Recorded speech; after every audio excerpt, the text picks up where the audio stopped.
don't even want to start this. I, I feel like I have to, for me. I figured since, I've made videos sharing experiences and I see that it helped, letting it out, and I felt better doing so. So I think this will do something.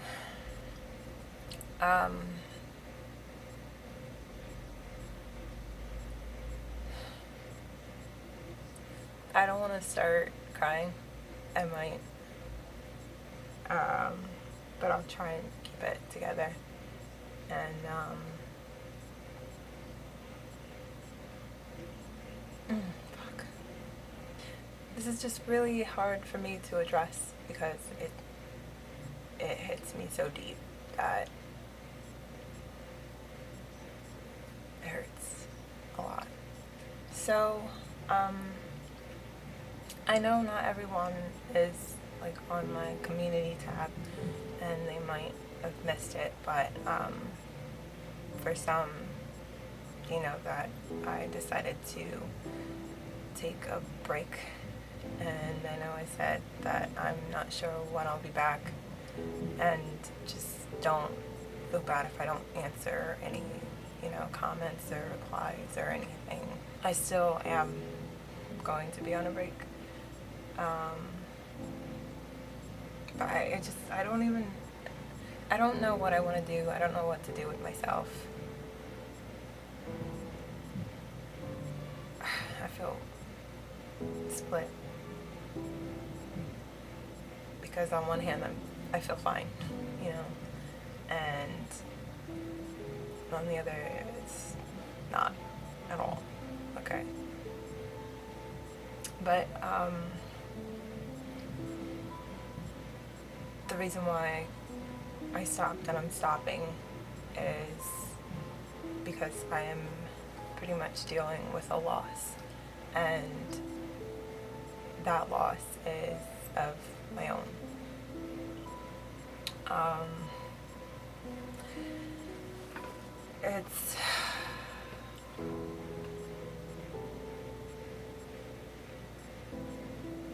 It's surreal to me because so basically the same day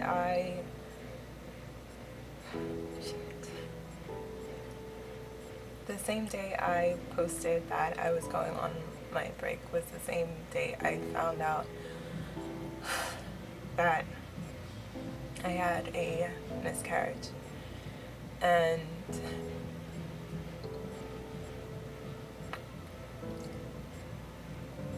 it was and still is really hard for me.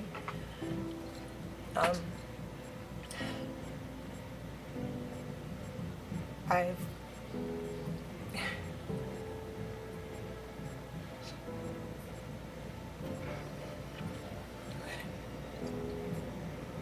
clearly I'm not over it. So I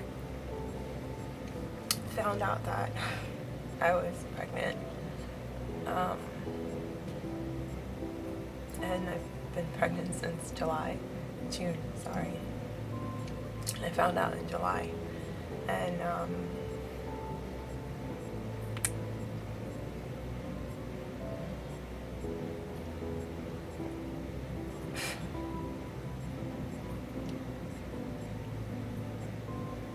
these things happen, and I guess that's one of the reasons why people don't say anything until after your first trimester, because anything can happen. Unfortunately for me, it didn't happen.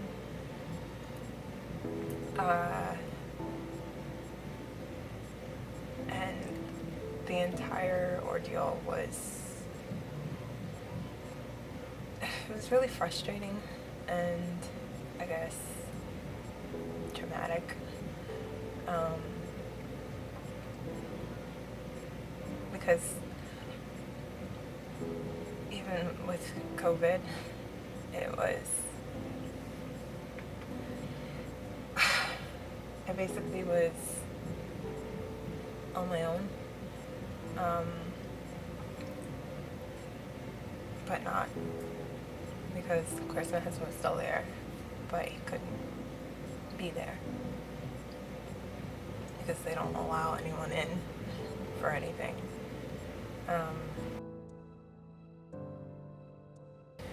Okay, so basically for,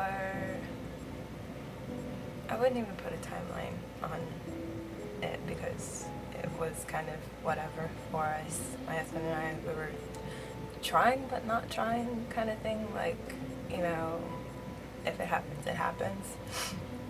And, you know, of course we're having fun with it. And,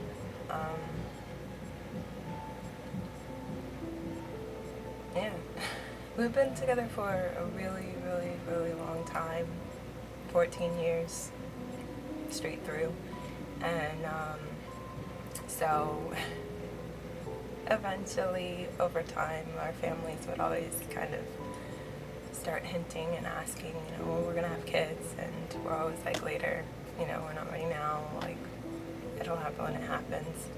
And so when I found out, well, when we found out, it was really weird, and I can see what everyone who's a parent, like, where they're coming from. Like, they say it's a completely different feeling and it changes you, and it truly does. And it was weird, and it didn't feel real for a while because I wasn't feeling any symptoms. I didn't have any morning sickness. The only change that I noticed kind of in the very, very beginning was that my boobs grew a lot and I was just getting really hungry. And so by the time my period was supposed to come, usually it's not regular, so it does whatever it wants to do. So a lot of times where I thought I was pregnant and I would take the test, it would say negative, and then the period just was like, surprise kind of thing. So I didn't really think that I was. And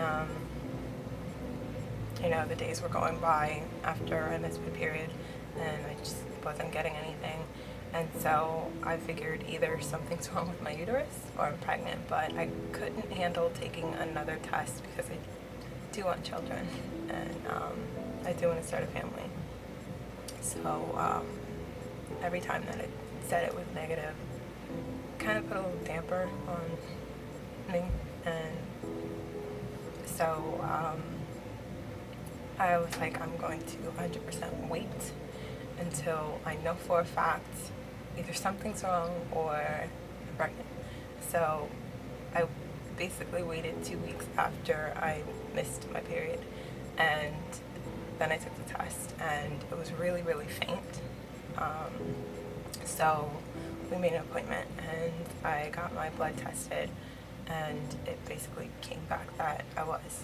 So instantly, once I got those results back, that's when I started with the prenatal vitamins, and, you know, basically changed everything. And it is a really big change from not being pregnant to being pregnant. And basically you have to really, really watch what you eat, how much you eat, and every little thing of, you know, the ingredients that are in literally everything. So your body wash, your face, lotions, like it was really hard to kind of figure out and a lot to take in because there's so many ingredients on so many things that I can't even pronounce, and I'm like, is this good or is this not good?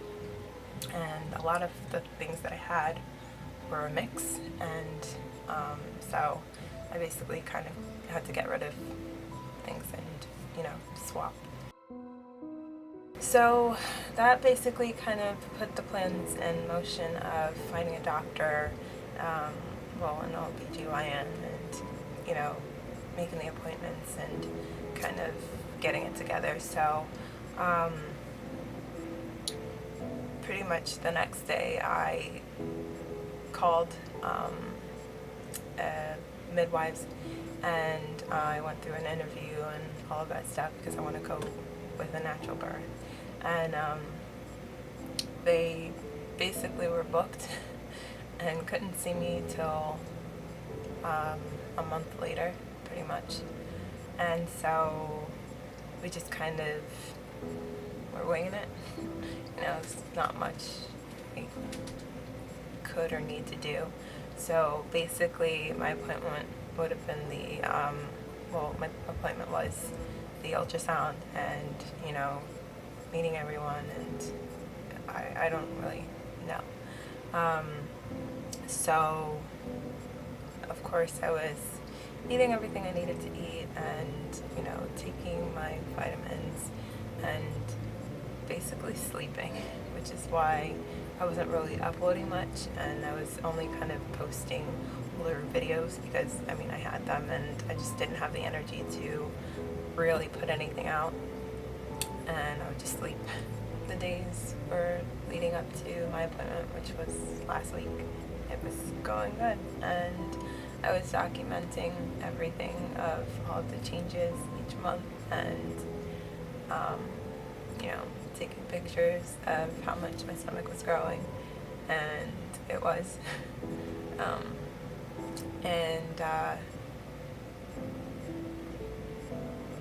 I guess your normal pregnancy of being in quarantine, of doing literally nothing, not really going anywhere, but it was nice. We just kind of counted down the days, and 3 days before I had my appointment for the ultrasound, I started bleeding. And they say, spotting's normal.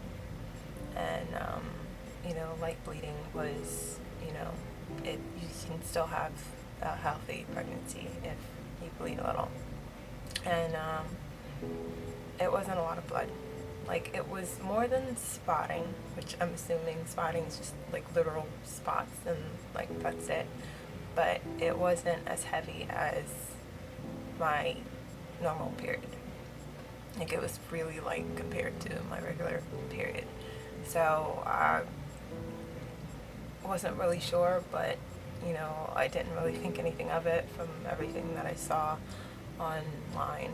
And because I wasn't feeling any cramping, I wasn't feeling any of the symptoms of anything. Literally, it was just bleeding, and that was it. I didn't feel any changes or shifts in my body or behavior. It literally was the same, all the way through.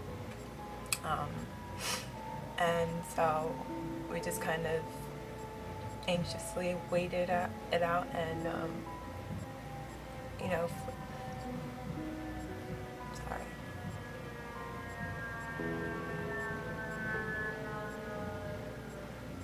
It's a long siren.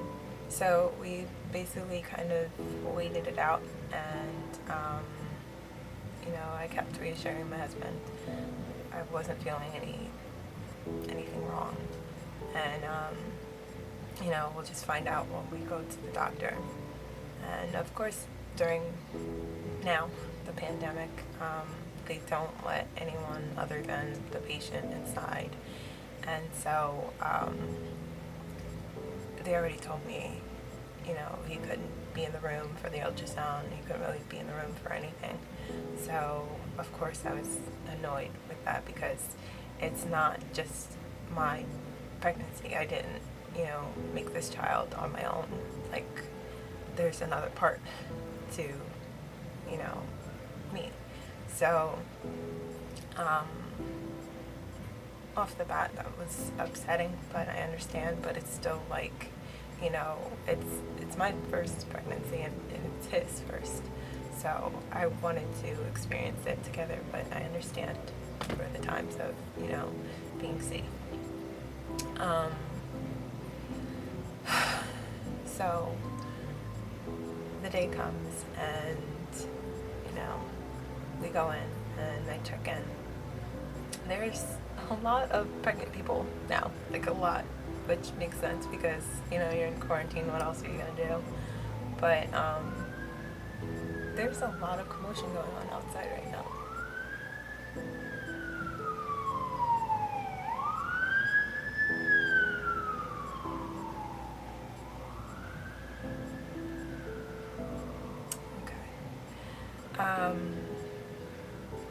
So we FaceTimed each other and I was keeping in contact. And so when they called me up to go in for the ultrasound, I went in and there was a technician and a nurse. And I basically kind of did whatever they asked me to do. They put I don't know what it is that they put on your stomach, and they put the camera on it so you can see inside your uterus. And I went through the motions of, you know, what they had to do. And it was kind of awkward though, because my husband wasn't allowed inside, so he was outside of the hospital. So I was kind of trying to tell him what they were doing, but it was really quiet and he couldn't really hear me. So then I had to yell, and I didn't want to talk about people while they're there. So it was just really awkward and slightly frustrating because, like, I wish I didn't have to do that. But so then they took pictures and I saw the baby and what the inside of my uterus looks like. And I waited for the doctor to come in. They were acting a little bit weird, and any question that I had, they said they would just, you know, the doctor will tell me when he comes in, which is understandable because you don't want to give any type of information that's important or wrong or whatever, and you're not the doctor, so I understood. And he came in and he looked at, you know, the pictures and all of that stuff. So then he took the phone, because it was just easier for him to talk into the phone than for me to repeat everything. And he basically said that I was supposed to be 9.5 weeks, and he said that, you know, the baby's heart stopped at 7.5. So of course he went through the whole, like, apologies of, you know, this is hard and all of that stuff, and it was kind of really quick, and I was still processing literally everything in the first place, and so I didn't completely understand exactly what he was saying, and he was like, okay, well, you know, that's basically it. And I had to go from that appointment to meet my midwives. And so I got dressed and everything, and, you know, the technicians came back inside and I asked them, you know, can I have a picture? Because, you know, I understand I lost my child, but, you know, I felt like it wasn't fair that I at least got to see what they looked like. And I basically experienced everything, and he didn't get a chance to even see. So I asked them for a picture, and they were being kind of, like, sketchy and, like, acting like they didn't want to give me anything. And they're like, oh, well, you know, we'll just, you know, ask your midwife or something of that nature. And they kind of, like, you know, shunned me away kind of thing of, like, you know, I don't know. But in my head, I'm like, I'm not a crazy, person. Like, I understand what it was and what I lost. And, I'm not crazy. I just want a picture so I can have closure. And they were acting like they weren't trying to give it to me, but I was like, okay. And so it hit me really, really hard, mainly because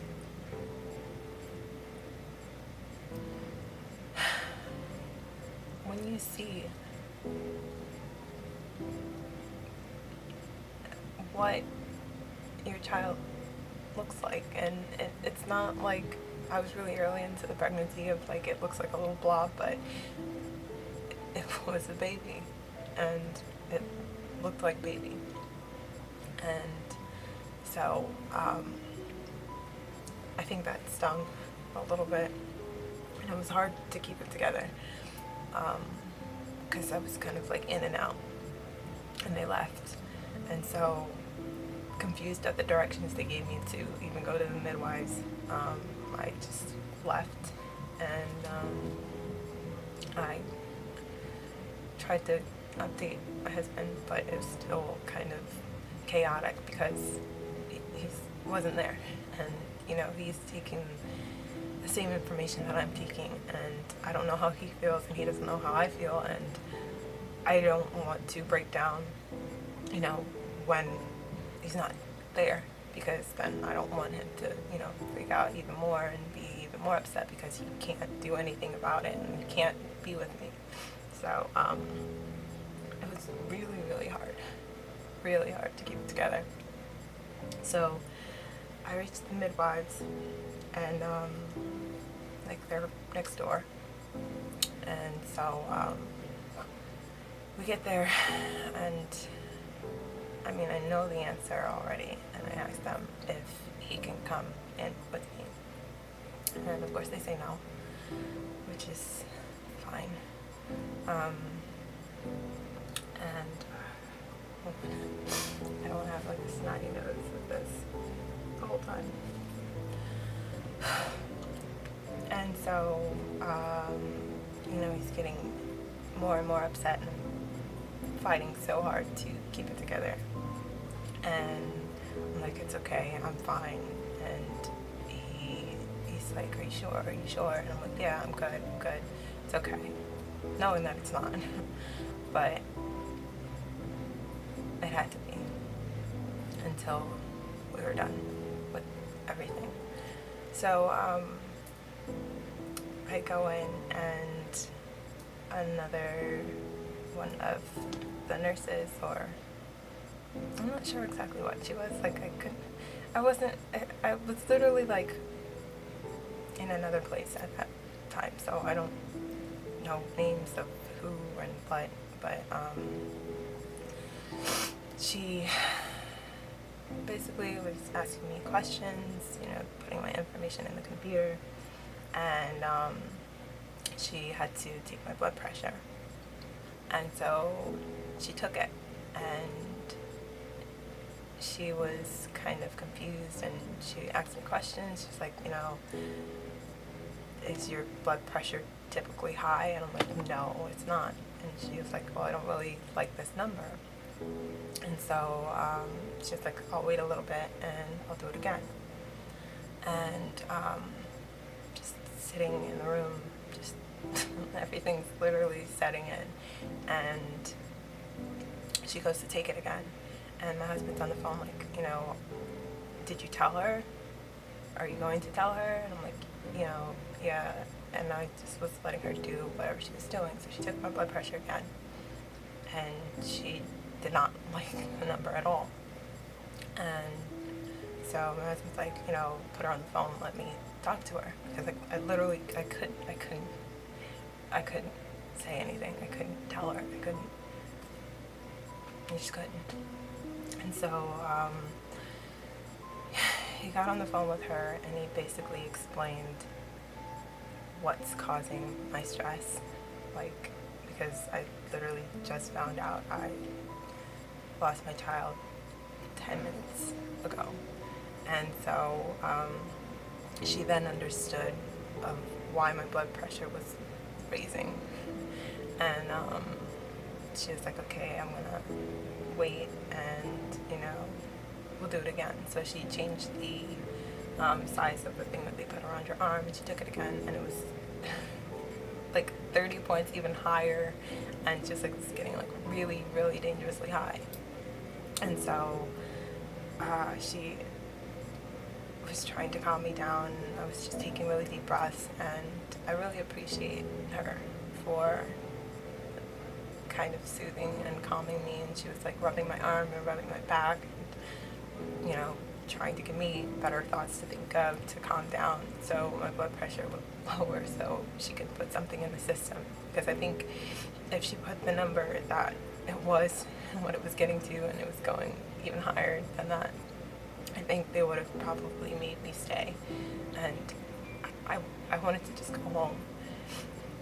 So I was able to calm down, and of course it was still high, but it wasn't as high as it was getting.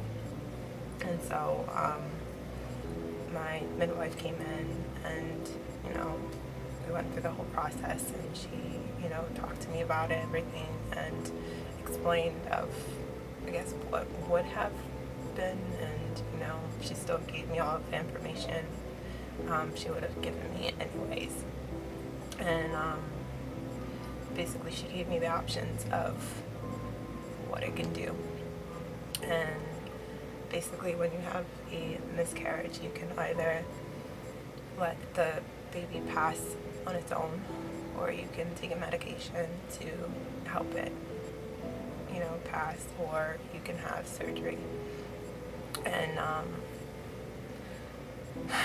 I didn't want it to go through naturally, because I didn't think that my body was really responding to it anyways, because if I was supposed to be 9.5 weeks and the doctor tells me that the baby pretty much stopped at 7, my body was not acting like it was trying to let go of anything. So I don't know how long it would be in my system, or any of that. So I took the medication, and so that basically kind of puts you into labor. And I had to, of course, go through blood tests and get my blood drawn, and I'm still kind of going through all of that right now. And so it's a lot.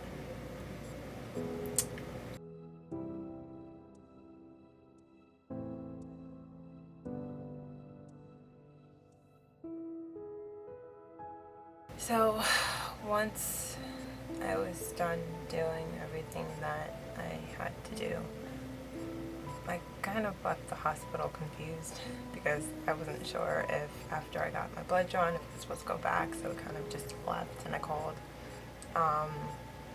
And because of COVID, everything's just chaotic and crazy, and I'm still confused as to what's going on, what am I supposed to do. I'm supposed to be making appointments, or I don't know. But once I got in the car and we started driving, I was finally able to let go. I was finally with my husband and not around anybody, and I just started crying. And it was kind of split, like weird kind of thing, because on one hand I knew and I understood that it wasn't anything that I did. I did everything that I needed to do, all of the right things. It wasn't in God's plan, to have this child right now. And it just, it didn't happen. And the doctor said, typically around 7 weeks or so, your body kind of determines whether or not it'll be a long-term pregnancy, and I think that my body, I guess, figured it wasn't going to be, so then it just kind of stopped. And that's just something that happens in life. And so that kind of made me feel a little bit better. But, I still have thoughts and questions of, if I were to know that I was pregnant a lot sooner than, when I did, could I have done anything different? Or, if they were actually able to have an appointment and schedule an appointment, I can see a doctor and talk to a doctor and see if there's any issues or if there's anything I could do or I need to do well before, a month after finding out that you're pregnant. Like, could that have, did anything? But I'm not going to really dwell on that. Everything happens for a reason, so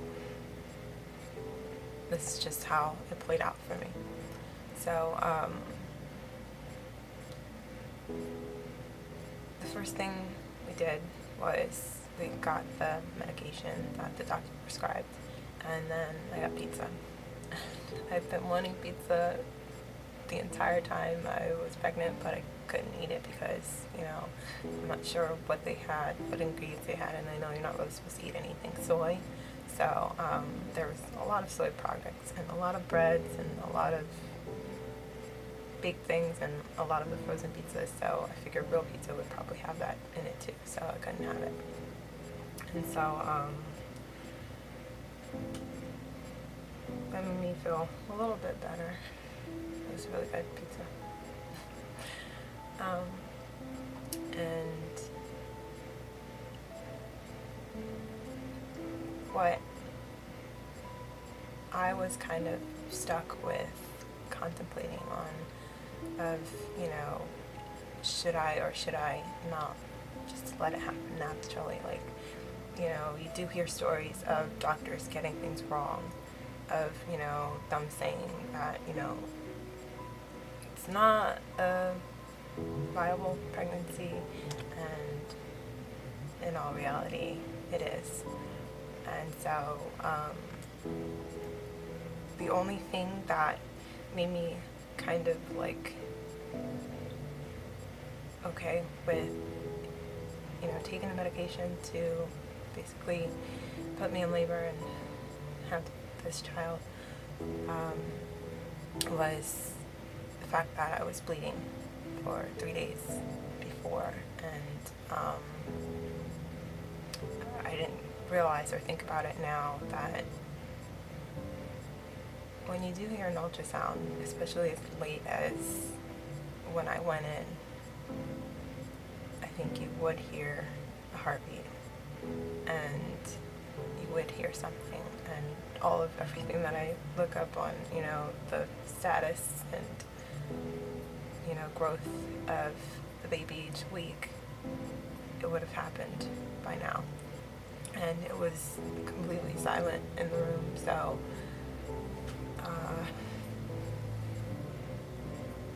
the doctor wasn't wrong. So that gave me some type of clarity and, solid thing to hold on to know that I'm doing the right thing. So that medication on its own was, I never want to have to go through that ever again, ever. And I'm literally still not even over it, but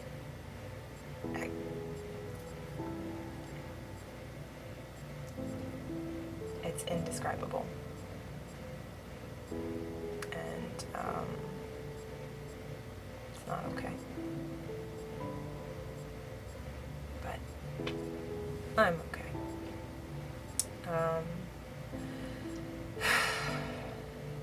The hardest thing about all of this is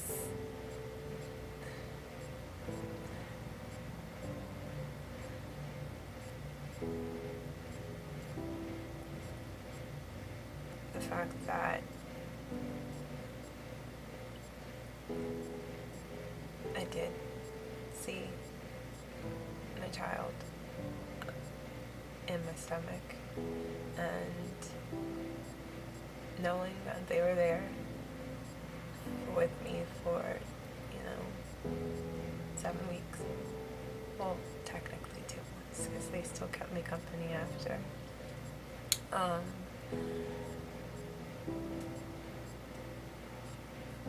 I can't even name them, because I don't know if it's a boy or if it's a girl, and I don't want to give them the wrong name or, anything like that. And it's just the deepest pain of how it all has to basically go down.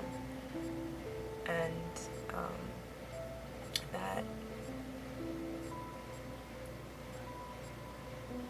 I feel like it's disrespectful that I can't, give them a proper funeral or a burial, because, I can't hold them, put them in the ground. I basically have to kind of guess with the amount of blood that comes out, if it's them or if it's not. And so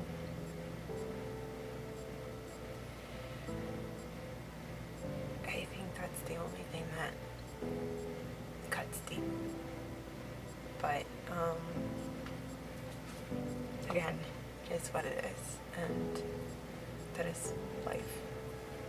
I do have all of the love and respect for whoever this was, and I honor them just the same. So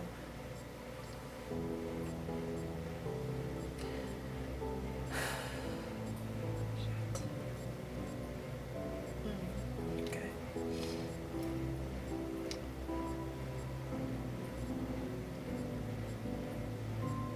I'm still really happy that I had them, and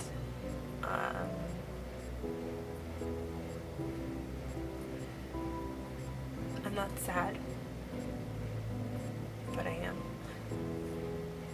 I'm very grateful and thankful to know I even can have children, because for a while I thought I couldn't even do that. I thought something was wrong. So, next time, we'll see. And if I can't, it's okay. I can always adopt, which I might end up doing anyways, just because. But, yeah. Well, I'm just gonna end it here, because I think that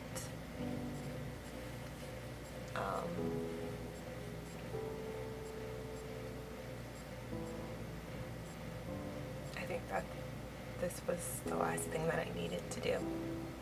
I did have closure with telling everyone, and I think that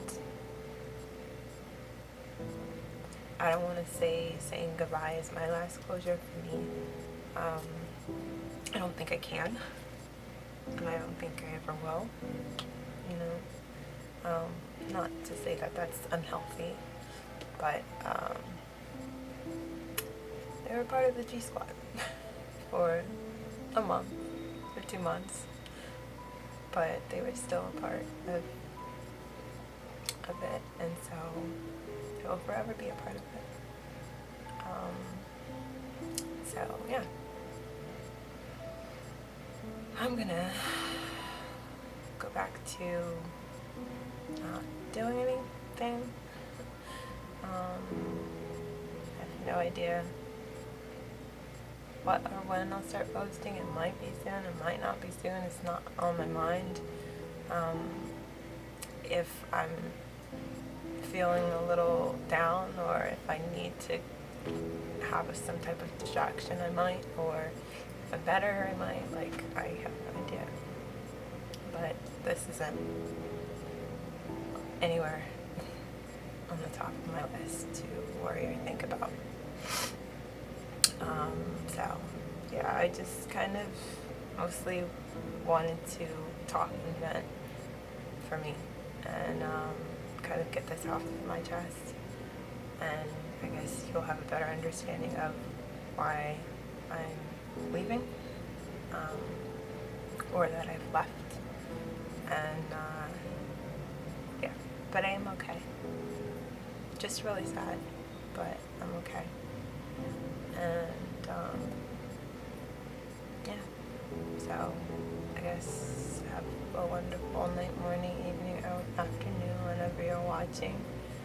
And I'll see you guys again later, I guess. So, yeah. Bye.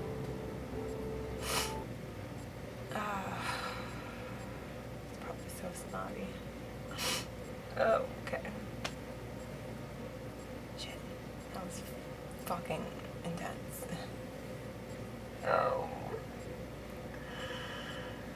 I'm gonna go eat a beef patty and